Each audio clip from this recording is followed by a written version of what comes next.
Before Section 24, individual landlords could deduct all mortgage interest from rental income, which is the standard tax treatment for finance costs in most other businesses. It meant that portfolios with higher borrowing levels could still remain tax efficient, particularly in high value markets where yields were naturally lower. When that relief was removed and replaced with a flat 20% tax credit, everything changed.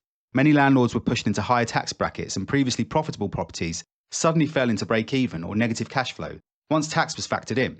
That's why a significant number of landlords sold up rather than try to absorb the pressure.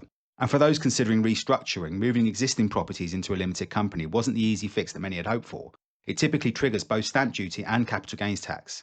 A number of schemes claim to offer a workaround, but most have since collapsed, and in some cases attracted HMRC investigations, as highlighted by tax experts like Dan Needle, the former head of tax at Clifford Chance, who now exposes aggressive and non-compliant tax schemes. For new purchases, many landlords, ourselves included, now use limited company structures to regain mortgage interest deductibility and approach property with a more business-like mindset.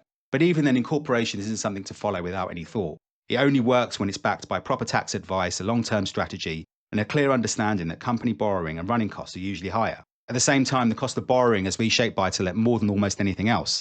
The days of 2 and 3% fixed-rate mortgages are effectively gone. Stress tests are tougher, loan-to-value limits are tighter, and many mortgage applications now rely on top slicing, where outside income is used to satisfy affordability.